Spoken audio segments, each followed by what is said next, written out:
Good morning students.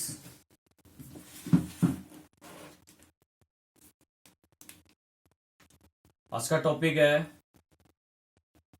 Catalyst.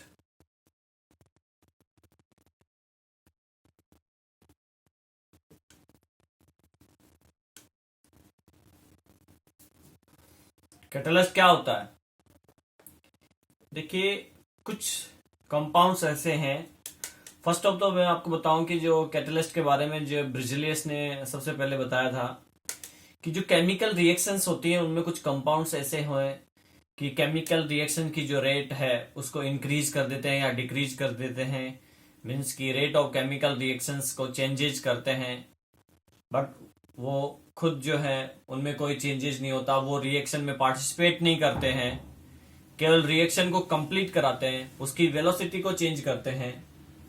तो ऐसे जो कंपाउंड्स हैं उनको ही कैटलिस्ट बोलते हैं, और इस टाइप की जो रिएक्शंस होती हैं उनको कैटालिसिस रिएक्शन बोलते हैं। देखिए, यहां पे अगर हम बात करें कुछ एग्जांपल्स की तो 2KNO3 है, ठीक है। 2KNO3 है, या फिर आप एग्जांपल में ऐसा करें, ये ले लीजिए, जिससे अपन ने लिया 2Na2SO3 प्लस इसकी रिएक्शन O2 से करवाई। प्रेजेंसी जो है, प्रेजेंसी में अपन ने ले लिया एथिल अल्कोहल C2H5OH, तो ये सोडियम सल्फेट बन जाता है Na2SO4, दो मॉलिक्यूल्स। तो यहां पे इस रिएक्शन का रेट चेंज कर रहा है कौन? एथेनॉल, ठीक है। ये हो गया कैटलिस्ट। ये क्या हो गया? कैटलिस्ट हो गया। तो कैटलिस्ट कुछ ऐसे कंपाउंड होते हैं जो रेट ऑफ रिएक्शंस को चेंज करते हैं, इंक्रीज भी कर सकते हैं, डिक्रीज भी कर सकते हैं, पर उनके खुद के मास और कंपोजिशन में कोई चेंजेस नहीं आता, ठीक है। तो इनको हम बोलते हैं कैटलिस्ट। मीन्स की the substance which change the rate of chemical reaction but unchanged itself by mass and composition is called catalyst, and this process phenomena is called catalysis. मैं यहां लिख देता हूं reaction definition. the substance which change the rate of chemical reaction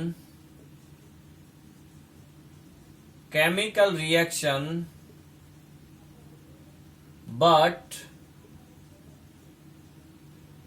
unchange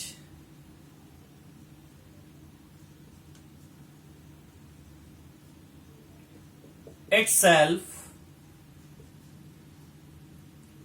by mass and composition, it is called catalyst.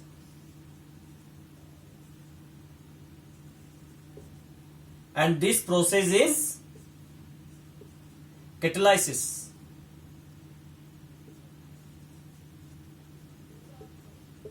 ठीक है। इस type की जो रिएक्शंस होती हैं जिनमें कैटलिस्ट यूज हो रहा है और कैटालिसिस रिएक्शन कहलाती है। कैटलिस्ट रिएक्शन है, ये प्रोसेस कैटालिसिस होता है। तो कुछ कंपाउंड, कुछ सब्सटेंस ऐसे होते हैं जो केमिकल रिएक्शन की रेट को इंक्रीज कर देते हैं, डिक्रीज करते हैं, उनके खुद के मास और कंपोजिशन में कोई चेंजेस नहीं होता है, तो उनको कैटलिस्ट बोलते हैं। एग्जाम्पल मैंने आपको बता दिया। चलो तो अब बात करते हैं इसके टाइप्स की, कि कौन कौन से इसके टाइप्स हैं, कितने पार्ट्स में इसको डिवाइड किया जा सकता है और किस बेस पे।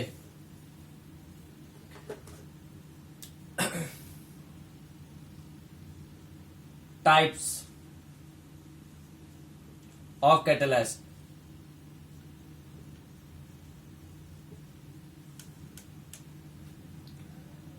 फर्स्ट है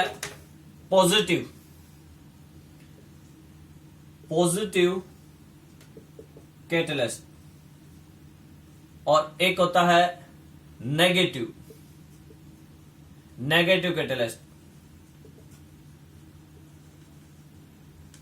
कैटलिस्ट। जैसे कि आपको पता चल रहा है पॉजिटिव कैटलिस्ट जो क्या कर रहा है, पॉजिटिव मतलब कि ये इंक्रीज करेगा। क्या इंक्रीज करेगा? रेट ऑफ रिएक्शन को इंक्रीज करेगा। पॉजिटिव कैटलिस्ट क्या करते हैं? केमिकल रिएक्शन का रेट जो है इंक्रीज करते हैं, ठीक है ना। And negative catalyst chemical reaction को डिक्रीज करते हैं। जो नेगेटिव कैटलिस्ट हैं वो केमिकल रिएक्शन को डिक्रीज करते हैं, डिक्रीज करेंगे, ठीक है।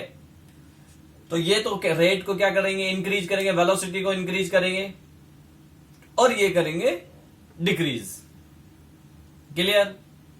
ओके। अब हम बात करें पॉजिटिव कैटलिस्ट में, अगर इसके एग्जाम्पल की अगर बात करें तो हाइड्रोजन पेरोक्साइड जो होता है, ये हाइड्रोजन पेरोक्साइड जो है एक रिएक्शंस है जिसके अंदर प्लेटिनम कैटलिस्ट यूज किया जाता है और ये रिएक्शन को इंक्रीज कर देता है, तेजी से कर देता है। या फिर आप और भी कोई एग्जांपल ले सकते हैं पॉजिटिव कैटलिस्ट का। जैसे कि अपन बात करें हैबर प्रोसेस में नाइट्रोजन रिएक्ट करता है हाइड्रोजन से 3H2 और इस हैबर प्रोसेस के अंदर आयरन कैटलिस्ट का काम करता है जिससे अमोनिया फॉर्म होती है 2NH3, ठीक है। तो ये अमोनिया बनाने का हैबर प्रोसेस है और इसमें कैटलिस्ट का काम कर रहा आयरन Fe। ये इसकी जो रेट है उसको इंक्रीज कर रहा है। पॉजिटिव कैटलिस्ट है ये। क्या है? Positive catalyst. और अगर नेगेटिव कैटलिस्ट की बात करें तो ये रेट को डिक्रीज करता है। इसमें अगर हम बात करें 2H2O2 है हाइड्रोजन पेरोक्साइड, ये डिकम्पोज हो जाए ग्लिसरॉल की प्रेजेंसी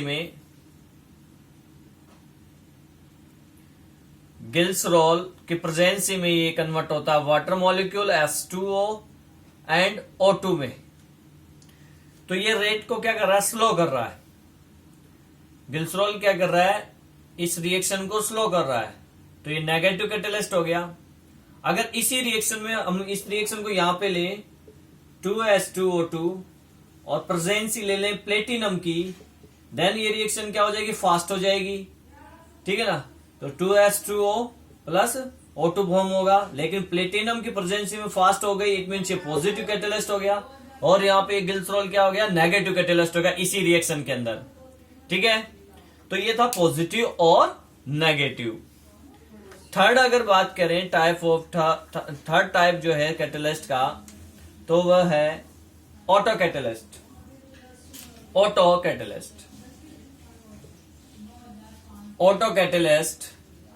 ऑटो यानी अपने आप, जिसमें कोई भी अदर कंपाउंड हमने डाला नहीं, स्पेशली कैटलिस्ट। जो प्रोडक्ट फॉर्म होगा वो प्रोडक्ट ही क्या करेगा? कैटलिस्ट का काम करे, ठीक है ना। तो कुछ ऐसी रिएक्शंस होती हैं जिनमें रिएक्टेंट जो है कन्वर्ट होता है प्रोडक्ट में, और ये जो प्रोडक्ट है वही कैटलिस्ट का काम करता है। तो इस टाइप के कैटलिस्ट को ऑटो कैटलिस्ट बोलते हैं। For example CH3 COO C2H5 plus H2O, तो ये कन्वर्ट होता है, ये कन्वर्ट हो जाएगा CH3 COOH प्लस C2H5OH के अंदर। यानी यहां पे ये जो एसिटिक एसिड बना, COOH, ये क्या काम करता है? जैसे ही थोड़ा सा ये प्रोडक्ट फॉर्म होगा वैसे ही ये कैटलिस्ट का काम करने लग जाता है और रेट ऑफ केमिकल रिएक्शन की रेट क्या हो जाती है? इंक्रीज हो जाती है। यहाँ पे एथेनॉल भी बन रहा है, बट एथेनॉल कैटलिस्ट का काम नहीं कर रहा है। इस रिएक्शन के अंदर दो प्रोडक्ट बन रहे हैं, एक बन रहा है एसिटिक एसिड प्रोडक्ट और एक प्रोडक्ट बन रहा है आपका एथेनॉल। लेकिन ये जो एसिटिक एसिड बन रहा है ये जैसे ही थोड़ा सा बनेगा वैसे ही ये कैटलिस्ट का भी काम करेगा, सो डेट ये क्या हो गया, ऑटो कैटलिस्ट भी हो गया, ठीक है ना। तो जो प्रोडक्ट होता है वही कैटलिस्ट का काम करने लग जाए तो उसे बोलते हैं ऑटो कैटलिस्ट। क्लियर? आगे है नेक्स्ट टाइप है इंड्यूस्ड कैटलिस्ट। देखिए कुछ कैटलिस्ट ऐसे होते हैं जो किसी जनरली क्या करते हैं, मतलब कि जैसे फॉर एग्जांपल अपन बात करें Fe है, सोडियम सल्फेट के सल्फाइड का एग्जांपल है,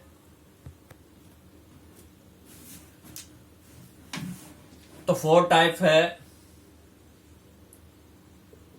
इंड्यूस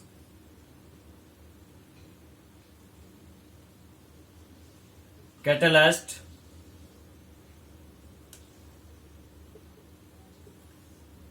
इसको इस तरीके से समझते हैं, देखिए ये एक रिएक्शन एग्जांपल से समझते हैं इसको। 2Na2SO3 सोडियम सल्फाइड है, एयर से रिएक्ट करता है फास्ट और कंपाउंड बनाता है सोडियम सल्फेट, ठीक है। एक रिएक्शन है sodium arsenide Na2AsO3 react with ArO2, no reaction, कोई रिएक्शन नहीं करता, ठीक है। बट अगर इन दोनों रिएक्शन को एक साथ करवा दें, इन दोनों कंपाउंड को मिला दें एक साथ, तो इसके साथ साथ ये भी रिएक्शन करना स्टार्ट कर देता है, मतलब ये भी रिएक्शन भी हो जाएगी इसके साथ में। तो इसकी वजह से ये रिएक्शन भी कंप्लीट हो रही है, तो ये इंड्यूस्ड कैटलिस्ट हो गया। ये हो गया आपका, देखो कैसे, ये ऐसे हो जाएगा फिर Na2SO3 plus Na2AsO3 plus air से रिएक्ट किया तो सोडियम सल्फेट प्लस Na2AsO4 बना। तो यहां पे पहले ये एयर से रिएक्शन नहीं कर रहा था, सोडियम आर्सेनाइड और सोडियम सल्फाइड रिएक्शन कर रहा था फास्ट। अब इन दोनों रिएक्शन को एक साथ करवा दिया तो इसकी वजह से ये रिएक्शन भी कंप्लीट हो गई। तो यहां पे ये जो फर्स्ट रिएक्शन है, ये फर्स्ट जो कंपाउंड है, ये क्या हो गए, ये इंड्यूस्ड कैटलिस्ट का काम कर रहा है, ठीक है। इसने दूसरी रिएक्शन के अंदर कैटलिस्ट का काम किया है, इसलिए इसको इंड्यूस्ड कैटलिस्ट बोलते हैं। इसकी वजह से ये प्रेरित हो गया, इंड्यूस है, ठीक है। तो ये कैटलिस्ट के टाइप्स थे। अब बात करते हैं जो रिएक्शन है, केमिकल रिएक्शन जिसमें कैटलिस्ट यूज होते हैं, उनको कैटालिसिस बोलते हैं। तो उसके क्या टाइप हैं, उसके कितने टाइप हैं, कौन कौन से टाइप हैं, उसकी बात करते हैं। Types of catalysis. तो देखिए फर्स्ट टाइप है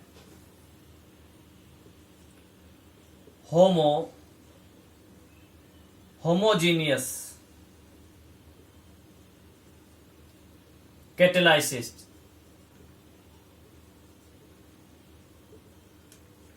होमोजीनियस में क्या है कि रिएक्टेंट, प्रोडक्ट एंड कैटलिस्ट तीनों का स्टेट सेम होता है, तीनों की फिजिकल स्टेट सेम होती है। For example 2SO2 gas form में है, रिएक्शन विथ O2 ये भी गैस फॉर्म में है, कैटलिस्ट काम आ रहा है NO ये भी गैस है, देन प्रोडक्ट बन रहा है 2SO3 ये भी गैस फॉर्म है। इट मीन्स यहाँ पे रिएक्टेंट भी गैस है, प्रोडक्ट भी गैस है एंड कैटलिस्ट भी गैस है। तो ये होमोजीनियस होता है इस टाइप का। इस टाइप का जो रिएक्शन है कैटालिसिस वो होमोजीनियस होता है। बात करें हेट्रोजीनियस की,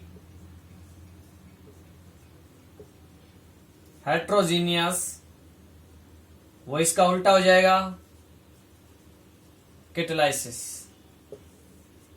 इट मीन्स इसके अंदर रिएक्टेंट, प्रोडक्ट और कैटलिस्ट इनकी फिजिकल स्टेट सेम नहीं होती है।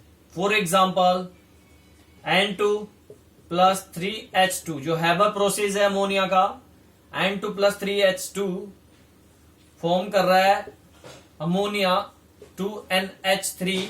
यहां पे कैटलिस्ट है Fe काम आ रहा है। तो देखो N2 नाइट्रोजन गैस है, H2 हाइड्रोजन गैस है, अमोनिया भी गैस बन रही है, लेकिन जो रिएक्टेंट हमने यूज किया आयरन वो सॉलिड है।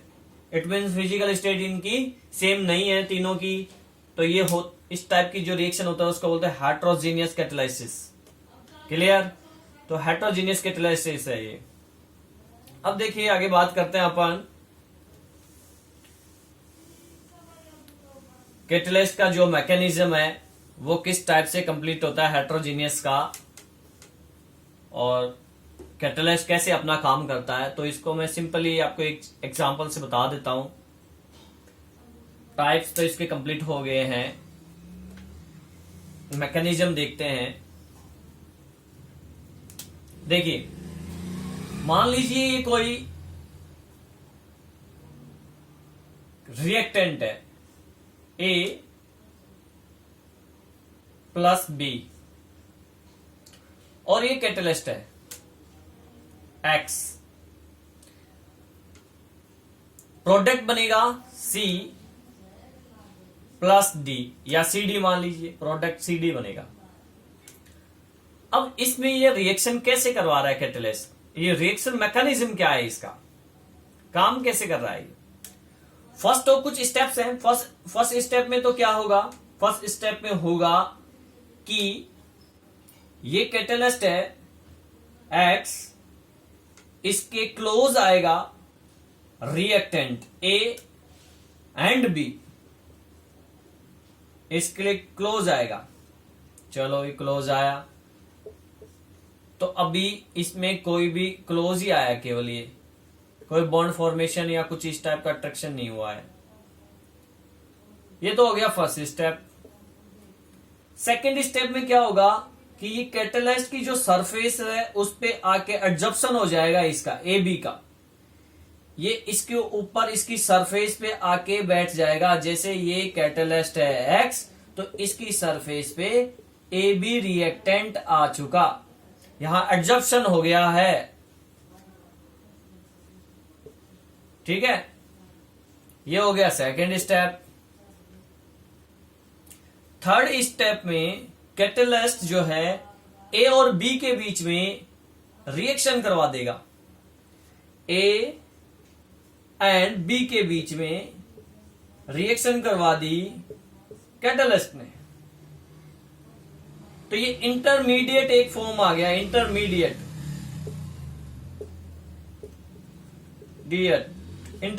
फॉर्म बन गया एक थर्ड स्टेज में। एंड फोर्थ में कैटलिस्ट अपना काम करके इन दोनों को रिएक्शन करवा के अलग हो जाएगा, मीन्स कि प्रोडक्ट बन जाएगा CD।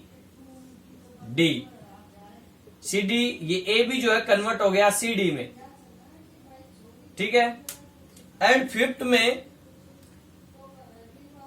कैटलिस्ट अलग हो जाएगा, यहां से जो CD है इसमें से कैटलिस्ट अलग हो गया, CD बन गया, ये प्रोडक्ट है, और कैटलिस्ट अपना काम करके अलग निकल गया वापस। तो कुछ इस तरीके से कैटलिस्ट जो है अपना काम करता है और रिएक्शन कंप्लीट करवाता है। तो ये इसका मैकेनिज्म था कैटलिस्ट का। ठीक है,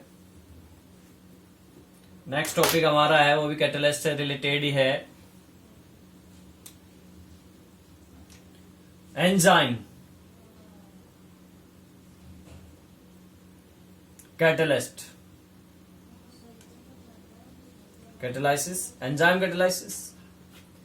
जो बायोकेमिकल रिएक्शंस हैं, बायोकेमिकल रिएक्शंस मींस कि एनिमल्स में होने वाली reactions like a photosynthesis, digestion हुआ, रेस्पिरेशन हुआ, तो अंदर जाके जब एयर हम लेते हैं या फूड लेते हैं तो हमारी बॉडी के अंदर केमिकल रिएक्शंस होती हैं, फूड का डाइजेशन होता है, ठीक है ना। और ब्रीथिंग में भी जो है O2 काम आ रही है, CO2 रिलीज हो रही है, तो केमिकल रिएक्शन के थ्रू ये काम आ रही है। अब इनके अंदर कुछ सब्सटेंस काम आते हैं, उनको हम एंजाइम्स बोलते हैं। और इन रिएक्शन में ये क्या काम करते हैं, कैटलिस्ट का काम करते हैं। ये एंजाइम किसका काम करते हैं, कैटलिस्ट का काम करते हैं। इसलिए इनको बायोकैटलिस्ट भी कहा जाता है, बायोकैटलिस्ट भी कहते हैं। और दूसरा नाम हम जानते हैं एंजाइम, इनको एंजाइम कहा जाता है, जो कि बायोकेमिकल्स रिएक्शन में काम आते हैं। अब कुछ एग्जांपल्स की हम बात कर लेते हैं कि ऐसे कौन कौन से एंजाइम्स हैं जो रिएक्शन को जो है उसमें रेट ऑफ रिएक्शन को इंक्रीज कर रहे हैं या डिक्रीज कर रहे हैं, जो भी है, जो हमारी बायोकेमिकल रिएक्शंस में यूज हो रहे हैं। तो देखिए फर्स्ट एग्जांपल C6H12O6 है। तो ये जाइमेज एंजाइम, जाइमेज की प्रेजेंसी में ये ethanol C2H5 and carbon dioxide में कन्वर्ट हो जाता है। एथेनॉल और कार्बन डाइऑक्साइड में जाइमेज की प्रेजेंसी में ग्लूकोज जो है कन्वर्ट हो जाता है। तो यहां पे जाइमेज एंजाइम हो गया, ये कैटलिस्ट का काम कर रहा है। ईस्ट का जो ईस्ट से जो एथेनॉल बनाते हैं, अल्कोहल बनाते हैं ईस्ट से, वो यही प्रोसेस है, वहां जाइमेज एंजाइम यूज करते हैं। इसके अलावा जो यूरिन फॉर्मेशन होता है, तो यूरिन से जो अमोनिया बनता है उसकी अगर बात करें तो वो एग्जांपल देखिए, यूरिया है, NH2C double bond O NH2, urea है, H2O के साथ में रिएक्ट करेगा यूरिएज एंजाइम की प्रेजेंसी में। यूरिएज एंजाइम की प्रेजेंसी में ये अमोनिया फॉर्म करेगा 2NH3 प्लस CO2 गैस। तो यहाँ पे यूरिएज एंजाइम क्या हो गया, कैटलिस्ट, बायो कैटलिस्ट हो गया ये एंजाइम। इसी टाइप से स्टार्च C6H10O5 का ब्रैकेट लगा के आप N लगा दीजिए, N मॉलिक्यूल्स 2 प्लस H2O के साथ में रिएक्ट करता है और ये रिएक्शन कंप्लीट होती है डायस्टेज एंजाइम, डायस्टेज एंजाइम की प्रेजेंसी में कन्वर्ट हो गया ये, कन्वर्ट होएगा ये प्रोडक्ट में NC12H22O11 माल्टोज। ये जो बना प्रोडक्ट इसका नाम माल्टोज है। तो ये डायस्टेज एंजाइम की प्रेजेंसी में स्टार्च जो है माल्टोज में कन्वर्ट हो जाता है, ठीक है। इसी टाइप से sucrose C12H22O11 plus H2O enzyme use होगा। ये सुक्रोज है, सुक्रोज है ये एंजाइम, यहां भी यूज होगा इन्वर्टेज एंजाइम की प्रेजेंसी में ये कन्वर्ट हो जाता है दो मॉलिक्यूल C6H12O6 प्लस C6H12O6। ये जो मॉलिक्यूल है, ये मॉलिक्यूल है, मॉलिक्यूलर फॉर्मूला सेम है बट स्ट्रक्चर अलग है। ये ग्लूकोज होता है, ग्लूकोज, और ये फ्रक्टोज है। दो मॉलिक्यूल किसकी प्रेजेंस में, इन्वर्टेज एंजाइम है। तो ये बायो कैटलिस्ट हो गया, इन्वर्टेज एंजाइम। क्लियर। तो ये कुछ बायोकैटलाइसिस रिएक्शन थी, बायोकेमिकल रिएक्शन थी जो एनिमल्स में कंप्लीट होती हैं और इनमें जो कैटलिस्ट का काम करते हैं उनको बायोकैटलिस्ट बोलते हैं या फिर उनको एंजाइम भी कहा जाता है। कुछ एग्जांपल मैंने आपको बता दिए, सिंपल टॉपिक्स हैं। नेक्स्ट हम बात करते हैं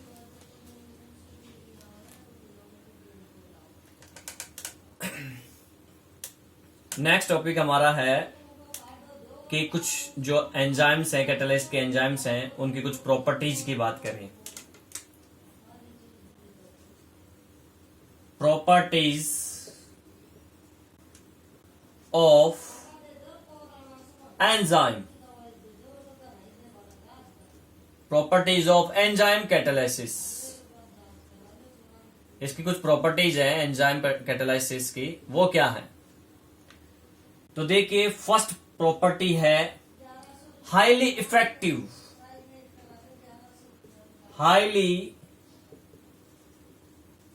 इफेक्टिव। हाईली इफेक्टिव का मीन्स ये है कि ये बहुत ज्यादा इफेक्टिव होते हैं, ठीक है। ये किसी भी केमिकल रिएक्शन में तुरंत अपनी प्रेजेंसी शो करते हैं और केमिकल रिएक्शन को बहुत फास्ट करवा देते हैं, तो ये हाईली एक्टिव होते हैं, ठीक है। सेकेंड प्रॉपर्टी है स्मॉल अमाउंट, स्मॉल अमाउंट, यानी इनका स्मॉल अमाउंट ही काफी है। किसी भी कैटेलिस्ट के लिए, किसी भी केमिकल बायोकेमिकल रिएक्शन के अंदर एक स्मॉल अमाउंट में ही एंजाइम सफिशिएंट है। हमें बहुत सारा एंजाइम लेने की जरूरत नहीं है, ठीक है। एक कम क्वांटिटी का स्मॉल, वेरी स्मॉल अमाउंट, एक मोल का भी बहुत छोटा पार्ट, ठीक है ना, 1 मोल का भी एक छोटा पार्ट, इसका भी बहुत छोटा अमाउंट जो है केमिकल रिएक्शन का रेट जो है बहुत ज्यादा इंक्रीज कर देता है। लगभग 10⁻³ टू 10⁻6 टाइम तक इंक्रीज कर देता है, इतना गुना उसको बढ़ा देता है, 3 गुना, 5 गुना, 6 गुना तक बढ़ा देता है। इसका भी एक छोटा पार्ट, 1 मोल का भी छोटा पार्ट, तो स्मॉल अमाउंट काफी सफिशिएंट है। थर्ड अगर इसकी प्रॉपर्टी की बात करें तो स्पेसिटी,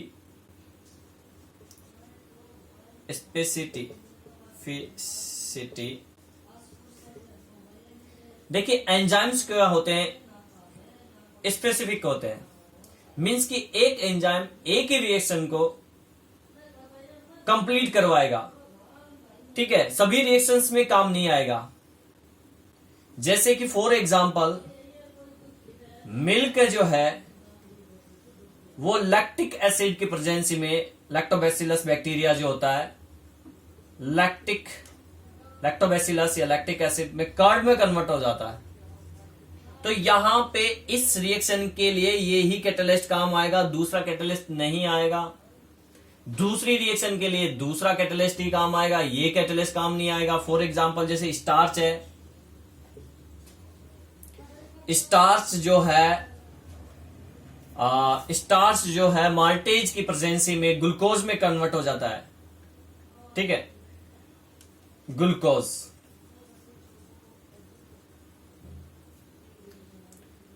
अब यहां पे ये स्टार्च माल्टेज की प्रेजेंसी में ग्लूकोज में कन्वर्ट हो गया, तो ये कैटालिस्ट केवल इसी रिएक्शन में काम आएगा, ये सभी रिएक्शन को कैटालिस्ट नहीं करेगा, सभी रिएक्शन का रेट नहीं चेंज करेगा। ये वैसे ही है ताला चाबी सिद्धांत, ताला और चाबी का जो थ्योरी है कि एक स्पेशल की जो है एक स्पेशल लॉक को खोलती है, सभी लॉक को नहीं खोल सकती। तो एंजाइम्स भी कुछ वैसे ही है, ठीक है। 4 प्रॉपर्टी है इसकी, temperature and pH, temperature and pH. A good temperature यानी करीब 25 डिग्री सेल्सियस से 37 डिग्री सेल्सियस के बीच में जो एंजाइम्स कैटालिस्ट का काम जो है बहुत अच्छे से करते हैं, ठीक है ना, इजीली एक्टिव रहते हैं ये। बट अगर टेम्परेचर इससे डाउन या इससे इंक्रीज होता है तो इनका वर्किंग प्रोसेस इफेक्ट होता है, ये अपना काम फिर तरीके से नहीं करेंगे, ये स्लो पड़ जाएंगे, इनकी एक्टिविटी स्लो हो जाएगी। एंड पीएच, एक फिक्स पीएच में ही ये एक्टिव रहते हैं, और वो पीएच है जैसे 7, सफिशिएंट पीएच है 7, ऊपर नीचे हल्का फुल्का हो सकता है, ठीक है, पर अगर ज्यादा पीएच में चेंजेस हुआ तो एंजाइम्स अपना काम करना बंद कर देते हैं। अगर इस पीएच में हम 1 का डिक्रीज कर दें या इंक्रीज कर दें तो काफी फर्क पड़ जाता है, हमारी बॉडी ठीक से काम नहीं करेगी और हम बीमार पड़ जाएंगे। अगर ये 7 से 6 हो गया या 7 से 8 हो गया तो बॉडी पे बहुत ज्यादा इफेक्ट पड़ता है, एंजाइम्स अपना काम नहीं कर पाते हैं और हम बीमार हो जाते हैं, ठीक है। क्लियर। एक चीज और बताता हूं इसके साथ साथ, ये फोर्थ पॉइंट था। फिफ्थ और सिक्स में हम बात करते हैं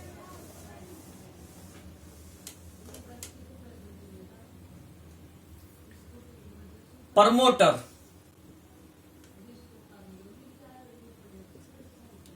प्रमोटर या फिर कोएंजाइम।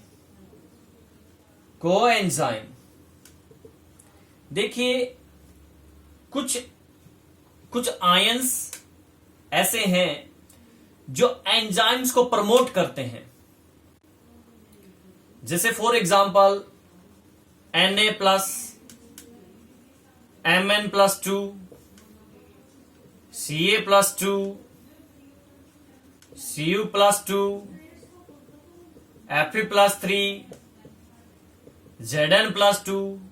ये आयंस ऐसे हैं जो एंजाइम्स, जैसे अभी अपने एंजाइम्स की बात की थी, उन एंजाइम्स की एक्टिविटी को इंक्रीज कर देते हैं।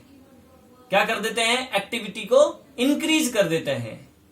इसलिए इनको प्रमोटर कहा जाता है। प्रमोट कर रहे हैं ना उनको, ये उनको और ज्यादा एक्टिव कर रहे हैं। इन आयंस की प्रेजेंसी में एंजाइम ज्यादा एक्टिव हो जाते हैं, इसलिए इनको प्रमोटर या को एंजाइम कहा जाता है। साहती एंजाइम है ये, साथी एंजाइम, सह एंजाइम, ठीक है ना। चलो 7 point, enzyme poison. Enzyme poison, कुछ कंपाउंड्स ऐसे होते हैं, कुछ मॉलिक्यूल्स ऐसे होते हैं, for example HCN hydrogen cyanide, carbon disulphide, ठीक है ना। ये सब्सटेंस ऐसे हैं जो एंजाइम्स की एक्टिविटी को कम करते हैं या एंजाइम्स को डिस्ट्रॉय करते हैं। एंजाइम्स की एक्टिविटी को ये डाउन कर देते हैं, एंजाइम्स को ही डिस्ट्रॉय कर देते हैं, ठीक है ना। इनके अंदर से अल्ट्रावायलेट रेडिएशंस निकलती हैं, तो वो अल्ट्रावायलेट जो रेडिएशन है, वायलेट रेडिएशन, इनकी वजह से जो है एंजाइम्स क्या हो जाते हैं? डिस्ट्रॉय हो जाते हैं। तो ये पॉइजन का काम कर रहे हैं ना, उसको खत्म कर रहे हैं, पॉइजन का काम कर रहे हैं, तो इसको बोलते हैं एंजाइम पॉइजनस। ये इसके एग्जाम्पल है कुछ मैंने जो आपको बताया। क्लियर? ठीक है। नेक्स्ट पार्ट में हम बात करते हैं मैकेनिज्म ऑफ एंजाइम। एंजाइम्स का क्या मैकेनिज्म रहता है, ठीक है।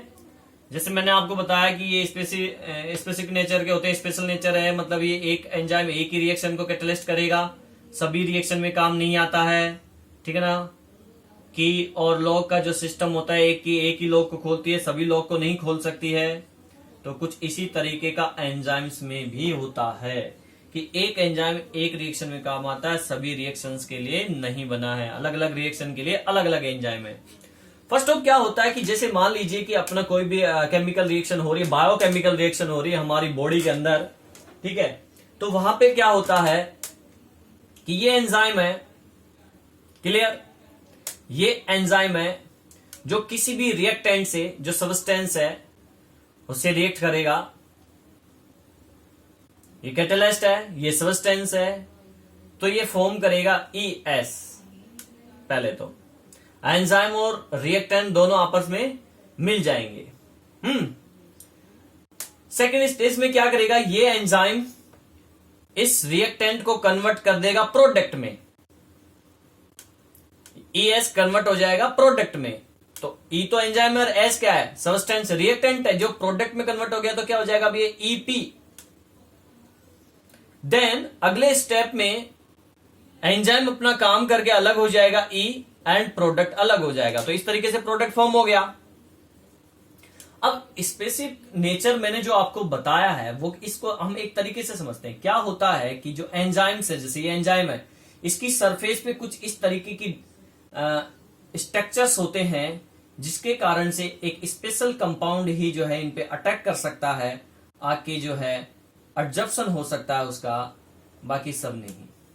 जैसे ये लॉकेट है तो इसके अंदर ये अंगुलियां ऐसे फिंगर फिट हो जाती हैं और ये बन जाता है अपन ऐसे करके ये फिट हो गया, ठीक है ना। तो अब ये अगर एंजाइम है, ये एंजाइम की सरफेस है, ठीक है, जो प्रोवाइड कर रहा है सब्सटेंस रिएक्टेंट को, तो यहां पे हर कोई इधर उधर ये तो फिट नहीं बैठेगा इसके अंदर, आप देख सकते हो नहीं बैठ सकता ना।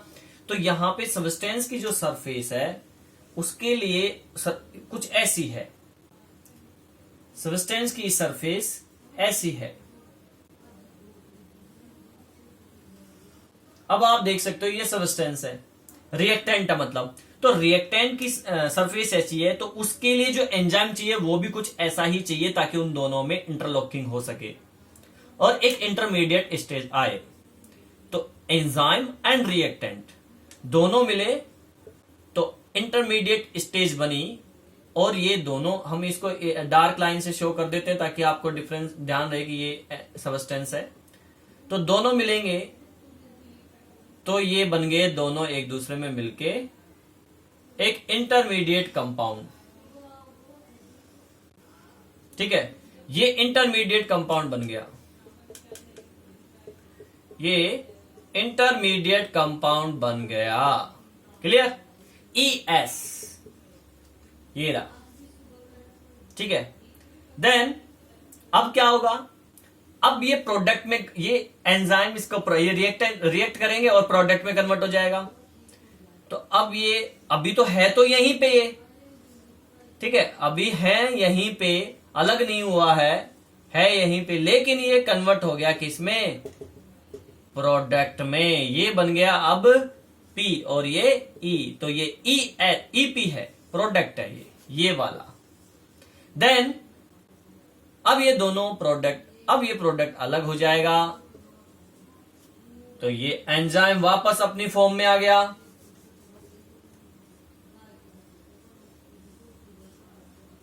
ये लीजिए वापस एंजाइम अपनी फॉर्म में आ गया वापस से, और ये प्रोडक्ट बना के अलग हो गया।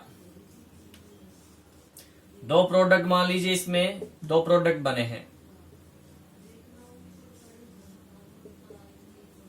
ठीक है ना। तो जिस प्रकार से एक की जो है लॉक के अंदर जाती है, उसमें स्लॉट बने हुए थे, फिक्स होती है, घुमाते हैं लॉक खुल जाता है, कुछ उसी टाइप से जो है जो रिएक्टेंट होते हैं उनकी सरफेस पे कुछ इस टाइप के स्ट्रक्चर होते हैं, और एंजाइम की सरफेस उसको प्रोवाइड करवाती है, ठीक है, इंटरमीडिएट बनाने के लिए, तो वो उसके अंदर फिक्स होते हैं, इंटरमीडिएट बनता है और प्रोडक्ट में कन्वर्ट हो जाता है। तो अब अगर यहाँ पे इस एंजाइम में अगर कोई दूसरा कंपाउंड आएगा तो उसकी सरफेस का स्ट्रक्चर अलग होगा, तो वो इसमें इंटरलॉकिंग इंटरमीडिएट स्टेज नहीं बना पाएगा। इसलिए हम कह सकते हैं कि ये क्या होते हैं, स्पेसिफिक होते हैं, एंजाइम से स्पेसिफिक होते हैं, एक स्पेशल एंजाइम ही क्लियर कराते हैं, क्लियर। नेक्स्ट पार्ट में हम जियोलाइट के बारे में बात करेंगे।